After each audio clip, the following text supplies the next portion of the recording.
Hi there, my name is Daryl Qilin Yam and I am a novelist. When the Goethe-Institut of Singapore invited me to read an excerpt from my favourite book written by a German author, I thought immediately of this book, Siddhartha by Hermann Hesse. As I don't know if you can tell, but this is a really ancient copy, and that's because when I first read the book, I had to read it for school when I was a student at the age of 17, which was around 12 years ago. And even though I consider myself Christian, I do think of this book as a key milestone in both my creative and my spiritual life. And so much of how I've gone on to understand the world, how much I've gone on to view the world, was directly influenced by the story of Siddhartha as it was told by Hermann Hesse.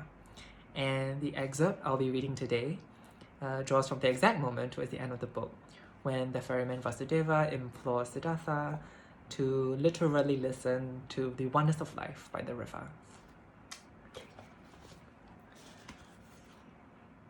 Siddhartha listened. He was now all ears, utterly engrossed in listening, utterly empty, utterly absorbing. He felt he had now learned all there was to know about listening. He had often heard all these things, these many voices in the river, but today it all sounded new.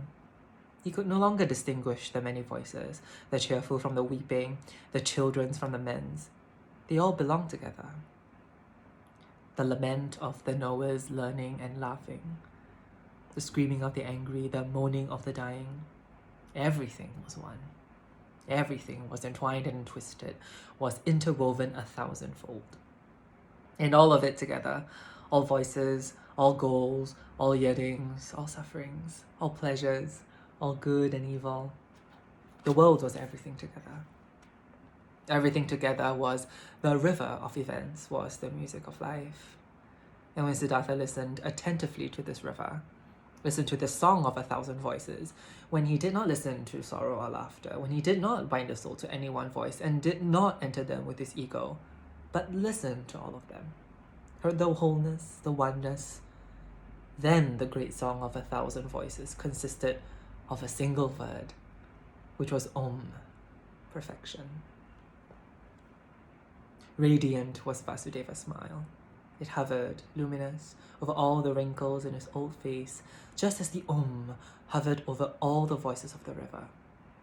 Bright shone his smile when he looked at his friend, and bright now glowed the very same smile on Siddhartha's face. His wound blossomed. His sorrow was radiant. His ego had flowed into the oneness. At that moment, Siddhartha stopped fighting with destiny, stopped suffering. On his face, the serenity of knowledge blossomed, knowledge that no will can resist, that knows perfection, that agrees with the flow of events, with the river of life, full of compassion, full of shared pleasure, devoted to the flowing, belonging to the oneness.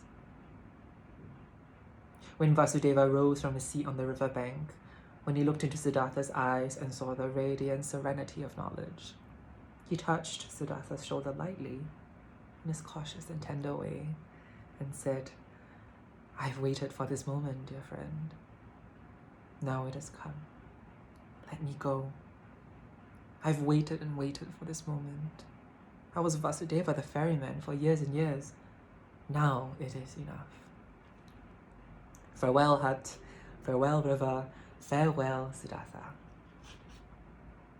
Siddhartha bowed low to the departing man. "I knew it," he murmured. "Will you go into the forest?" "I am going to the forest. I am going into the oneness," said Vasudeva, radiant. Radiant, he went away. Siddhartha gazed after him. Deeply joyous, deeply earnest, he gazed after him, saw his steps full of peace, saw his head full of radiance, saw his figure full of light. Okay, that's all. Thank you.